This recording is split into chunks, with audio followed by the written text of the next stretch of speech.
Hello everyone, welcome to Political Wings YouTube channel.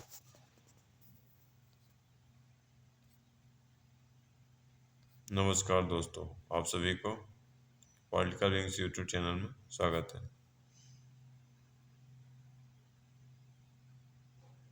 Please like, share and comment on this video. Please subscribe political wings YouTube channel. दोस्तों, अभी तक अगर इस channel को subscribe नहीं किया हो तो सब्सक्राइब कर लीजिए। इस पे आपको पॉलिटिक्स से रिलेटेड बहुत सारे वीडियो आपको प्राप्त होंगे। आपको यूजी और पीजी कोर्स के जो टॉपिक हैं उसके बारे में आपको बताया जाएगा यहाँ पे। तो दोस्तों, आप इसको चैनल को सब्सक्राइब कर लीजिए और दोस्तों आप प्लेलिस्ट में जाके और वीडियो पर जाके देख सकते हो।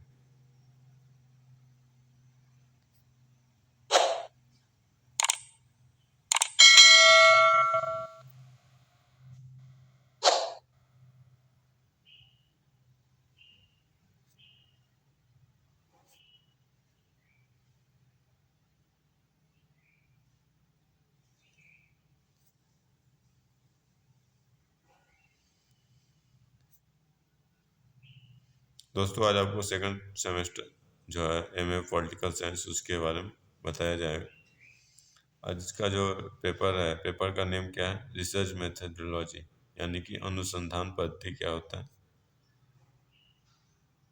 उससे लिया गया है दोस्तों। फिर चैप्टर आज क्या है, उसमें है शेड्यूल यानी कि अनुसूची। और उस चैप्टर का जो शीर्षक है, इसमें से जो शीर्षक लिया गया है वो अनुसूची विधि के गुण एवं दोष क्या है, merit and demerit of schedule method. मैं हूँ दोस्तों गौरव कुमार, ठीक है।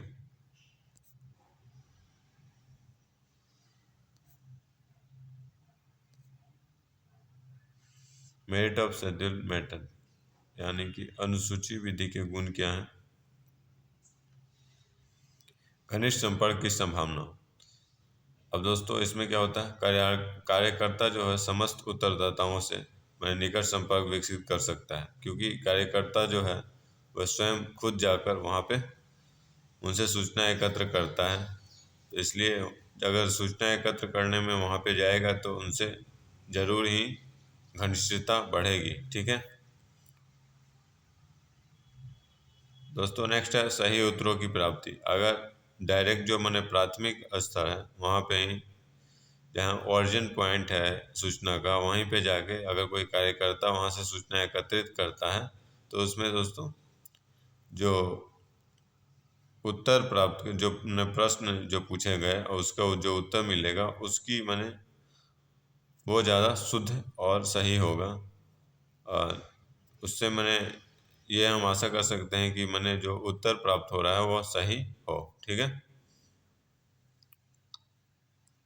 अब उससे मैंने जो कार्यकर्ता वो व्यक्तिगत प्रभाव डालकर मैंने प्रश्नों का सही उत्तर प्राप्त कर सकता है। और जैसे संपर्क, घनिष्ठ संपर्क बनेगा तो फिर वो मैंने उस व्यक्ति से जो कि मैंने कार्यकर्ता है जो सूचना एकत्र कर रहा है उसको सही सही जानकारी प्रोवाइड करेगा, ठीक है। नेक्स्ट है दोस्तों अनुसूची की सत्यता। अब जो कार्यकर्ता है अनुसूची स्वयं लिखता है और इससे अनुसूची को सत्य होने की संभावना अधिक होती है।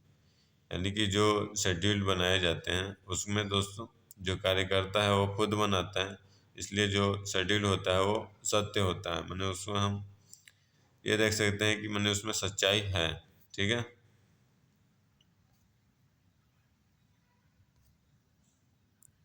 अब अनुसूची विधि के गुण क्या है दोस्तों। अशिक्षितों से सूचना। अब दोस्तों इसमें क्या है, अशिक्षित जो लोग हैं उससे भी आप सूचना एकत्र कर लेते हो। अब अनुसंधानकर्ता स्वयं सूचना, यहाँ पे दोस्तों गलत है, दाता होना चाहिए, दाता लिखा गया है, मिस टाइप है, सॉरी दोस्तों। तो दाता से मिलकर मौखिक रूप से प्रश्न पूछता है और स्वयं ही लिखता है, अतः अशिक्षितों और बालकों से भी सूचना प्राप्त हो जाती है। यानी कि दोस्तों अगर कोई चीज़ के बारे में वो सूचना प्राप्त करना है, मैंने अगर कोई इशू है गांव में, पॉलिटिकल या कोई भी सोशल इशू है, तो उसमें दोस्तों वो गांव के बच्चे से और जो अनपढ़ लोग हैं उनसे भी सूचना एकत्र कर लेता है, क्योंकि उसे जो बच्चे हैं वो भी सत्य बताएंगे कि, और जो मैंने बूढ़े लोग हैं, जो अशिक्षित लोग हैं, उन्हें भी जानकारी तो होगी ही उस फैक्ट की कि क्या हुआ था। भले ही वो माने वो जो क्वेश्चन पूछेगा वो उसका लिख के जवाब नहीं देंगे, लेकिन मौखिक तौर पे तो वो जवाब दे ही देंगे। और इससे जो अशिक्षित लोग हैं उनसे भी सूचना प्राप्ति हो जाती है। अब भ्रम का निवारण। और दोस्तों, कार्यकर्ता उत्तरदाता के समस्त भ्रमों का निवारण कर सकता है, क्योंकि वह उत्तरदाता के समक्ष व्यक्तिगत रूप से विद्यमान रहता है। अब दोस्तों, जैसे प्रश्नावली जो सिस्टम होता है उसमें दोस्तों प्रश्न को भेज दिया जाता है कार्यकर्ता मैंने डाक के द्वारा जो उत्तरदाता है उसके पास। अब वो उसकी मर्जी पे है कि वो मैंने भरेगा या क्वेश्चन वो समझा नहीं समझा। तो यहाँ पे ये समस्याएं नहीं आएगी। यहाँ पे दोस्तों क्या होता है, यहाँ पे क्योंकि कार्यकर्ता स्वयं जाता है, अगर कोई क्वेश्चन उत्तरदाता को समझ में नहीं आता है तो वो उसे एक्सप्लेन करके बताएगा कि मैंने इसके अंदर बात क्या निहित है और क्या जानना चाहता है वो उत्तरदाता से। जो कार्यकर्ता है वो क्या जानना चाहता है उत्तरदाता से। इसलिए दोस्तों यहाँ भ्रम का निवारण बताया गया है। फिर दोस्तों नेक्स्ट है निसंकोच सूचनाओं की प्राप्ति। अब कई बार सूचनादाता अनेक प्रश्नों के उत्तर नहीं देना चाहता है, पर अनुसूची में ऐसा होता है। और दोस्तों इसमें क्या है, इसमें मैंने कोई कोई कार्यकर्ता जो मैंने कोई कोई जो उत्तरदाता है वो अगर प्रश्नावली सिस्टम को देख लेंगे तो दोस्तों उसमें क्या होता है, उसमें जाके कार्यकर्ता के पास डाक से जाता है तो वह अगर समझा तो सही, और नहीं समझा अगर मनुष्य कुछ लगा कि इससे इस प्रकार की सूचना देने से उसे मैंने कोई लीगल एक्शन या कुछ इस प्रकार के मैंने पचड़ा में पड़ सकता है, तो दोस्तों वो उसका आंसर ही नहीं देगा। लेकिन यहाँ पे जब कार्यकर्ता साथ में रहेंगे तो वो अगर उसे डाउट भी होगा जो उत्तरदाता है तो वो तुरंत ही पूछेगा इससे कि मैंने उसे कोई नुकसान तो नहीं होगा। तो वो दोस्तों कार्यकर्ता अगर बोल देता है कि नहीं होगा तो यहाँ पे वो अपना जो सूचना है उसे एकदम निसंकोच होकर दे सकता है जो कार्यकर्ता है उसको। ठीक है।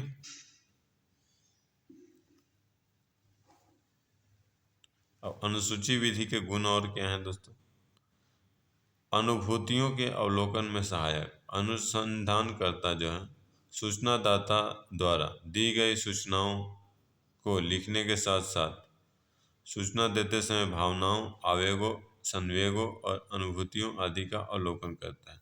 अब इसमें क्या बताया गया है। और दोस्तों जो मैंने कार्यकर्ता है जो मैंने सूचना एकत्र करने गया है और जिसके पास गया जो मैंने उत्तरदाता है जो सूचना देने वाला है, वो किस प्रकार से मैंने अगर क्वेश्चन कार्यकर्ता पूछा तो किस प्रकार से वो जवाब देता है, नॉर्मल वे में देता है या एग्रेसिव मोड में देता है या इमोशनल देता है। तो इन सारे चीज़ों का वो मैंने बहुत बारीकी से अध्ययन करता है।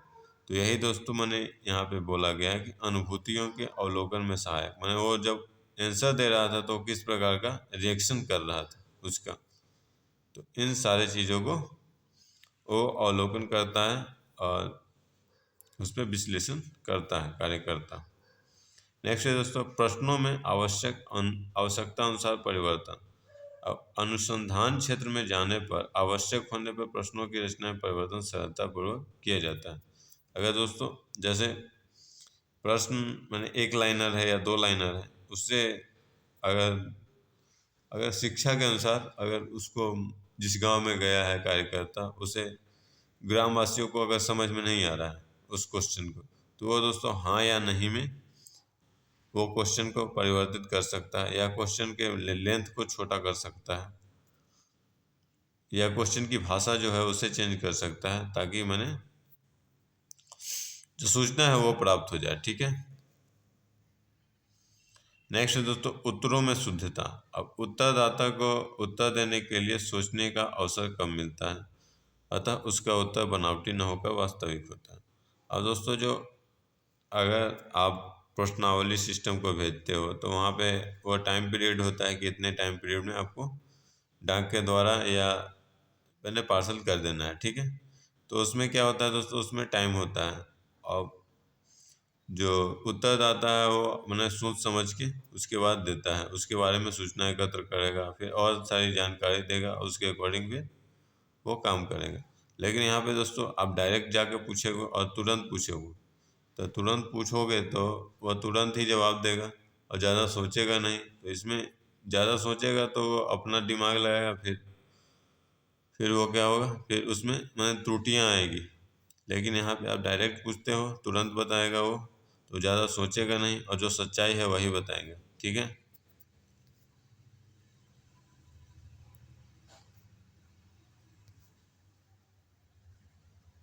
अब अनुसूची विधि की हानियाँ क्या हैं दोस्तों। पहला है विस्तृत क्षेत्र के लिए अनुपयुक्त। अब दोस्तों इसमें क्या बोलते हैं, ये जो मैंने जो रिसर्च मेथड है उसमें दोस्तों क्या होता है, आप एक लिमिटेड क्षेत्र में जाके वहाँ पे कर सकते हो। नहीं तो जैसे आप एक गांव में जाके तो कर सकते हो, लेकिन आपको एक बोल दिया जाए कि पूरे राज्य में इस प्रकार का सर्वेक्षण करो, तो ये आसान नहीं होगा। ठीक है। नेक्स्ट है दोस्तों संपर्क की समस्याएं। अब इसमें क्या होता है दोस्तों, मैंने अब संपर्क करने के में समस्या होती है। अब समस्या जैसे फिजिकली हो सकती है, फिर लैंग्वेज लैंग्वेज की हो सकती है, और मैंने अनेक प्रकार की बैरियर आती है, और फिर कल्चरल हो सकती है। तो इस प्रकार की मैंने समस्याएं आती है। अब फिजिकल कैसे दोस्तों, जैसे आप इंडिया में हो, इंडिया के मैंने किसी नॉर्थन स्टेट में हो, आपको बोल दिया गया कि आप जाओ साउथ में और आपको 2 दिन के अंदर वहाँ पे रिसर्च करके आ जाना है, वहाँ पे जो डाटा है उसे एकत्र करके आ जाना है। तो वहाँ पे दोस्तों फिर संपर्क की समस्या होंगी, उसकी जल्दी ही वहाँ पे व्यवस्था करना पड़ेगा जाने की। अगर कोई कोई दोस्तों गांव ऐसे होंगे जैसे पहाड़ी क्षेत्र में, जहाँ पे जाना दुष्कर होगा, जहाँ रोड की व्यवस्था नहीं हो या इंटरनेट की साधन नहीं हो, तो वहाँ पे दोस्तों मैंने जो अभी वर्तमान में सूचना अगर वो जो कार्यकर्ता है वो अपने फ़ोन में या वहाँ पे एकत्रित करता है तो उसको समस्या आएगी। ठीक है। तो वो तकनीकी समस्या में हो जाएगी दोस्तों। फिर दोस्तों अब जो उत्तरदाता है उसके पास अगर टाइम की कमी है तो ये भी संपर्क की समस्या में आती है। फिर अगर उसकी मैंने भाषा अगर वो नहीं समझ पा रहा है उत्तरदाता कार्यकर्ता की, तो वहाँ पे भी समस्या आ जाती है। तो ये दोस्तों हानियाँ हैं। नेक्स्ट है दोस्तों संगठन की समस्या। अब दोस्तों इसमें क्या होता है, इस विधि में अनेक कार्यकर्ता कार्य करते हैं। अब दोस्तों क्योंकि हर एक लोग से जाके वहाँ पे सूचना एकत्र करना है तो काम ज़्यादा ही बड़ा है और इसमें ज़्यादा लोगों की आवश्यकता है। तो ये जो मैंने कार्यकर्ता हैं वो अत्यधिक मैंने ज़्यादा होंगे। और जो अनुसंधान करता है, जो मैंने उनको भेजा है कि कार्यकर्ताओं को कि जाके आप सूचना एकत्र करिए, वो दोस्तों सभी मैंने जो कार्यकर्ता हैं उन पे निगरानी नहीं बना के रख सकता है। जो कि कार्यकर्ता अब मैंने जो कार्यकर्ता है वो जो क्वेश्चन पूछा है वो उसकी ईमानदारी पे निर्भर करते हैं कि मैंने जो उत्तरदाता है वो सही आंसर दिया है और इसने भी उसी प्रकार का जो मैंने आंसर दिया है वही अंकित किया है, ये अपने से कुछ नया एक्स्ट्रा ऐड नहीं किया है। ठीक है दोस्तों। तो ये यहाँ पे संगठन की समस्या होती है।